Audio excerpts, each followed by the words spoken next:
Please get ready for a dictation of exercise number 6 from legal material. 5 seconds.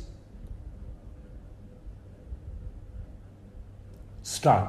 The petitioner thereupon moved in this court for permission to produce before the court the original agreement bearing the signatures of the petitioner also. The said application was allowed on 21st May 2008.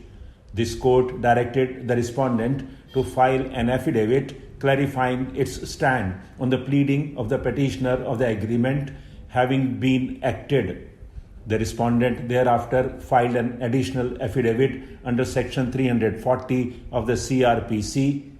In the additional affidavit, while admitting the transactions with the petitioner, it is stated that the same were on the basis of invoices raised by the petitioner on the respondent and which did not contain an arbitration clause and contain clause regarding jurisdiction of Mumbai. The senior counsel for the respondent has urged that though the petitioner did not return the signed agreement, but the parties nevertheless proceeded to transact business. The application under Section 340 of the CRPC has been filed on the ground that while the stand of the petitioner originally was that the copy of the agreement filed along with the petition was the only copy available with it, the signed copy having already been forwarded to the respondent, the petitioner forged the agreement subsequently filed and bearing the signatures of both the parties. The senior counsel for the respondent has argued on the same lines, though he had also sought to urge the aspect of limitation, but subsequently did not press the same, being a question of trial. By the present petition, the petitioner has sought recall of lookout circular and red corner notice issued by Delhi Police and Interpol against the petitioner, alleging that LOC and RCN were issued in arbitrary and malified exercise of power by the respondent. The petitioner claimed that he was a Canadian citizen since January 2004 and a person of Indian origin. He had married one Miss Reema, daughter of Professor R.S. Mann, on 24th March 2002, according to Hindu rites and ceremonies at Infantry Hostel, Delhi Cantonment, New Delhi. At the time of his marriage, the petitioner was living and working in Canada, and he came to India on 3 weeks' leave for the purpose of marriage. The marriage was settled with Miss Reema through matrimonial advertisement in newspaper.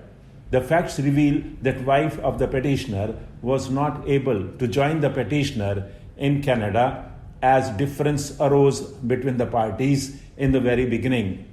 The petitioner alleged that he was compelled to withdraw the sponsorship made by him for his wife Reema in view of certain developments. A complaint against the petitioner and his parents and married sister was filed at Crime Against Women Cell, making various allegations. Later on, an FIR was registered on the basis of this complaint. The parents and sister of petitioner obtained anticipatory bail from the court. Since petitioner was in Canada, he could not be arrested by the police. Additional Deputy Commissioner of Police wrote a letter dated 27th May 2003 to Foreigners Regional Registration Office for opening LOC against the petitioner. This letter annexed with the petition shows that additional DCP asked FRRO to open an LOC against the petitioner at all India basis because of FIR under Section 498A and 406 of IPC registered at Police Station Alipur, Delhi.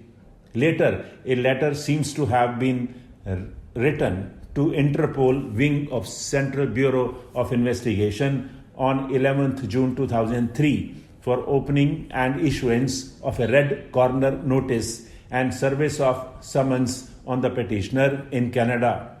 In response to this letter, CBI wrote a letter to Dr. R.K. Bansal, ACP, Subdivision Narela, New Delhi, and informed ACP that summons had been forwarded to Indian High Commission in Canada. Stop.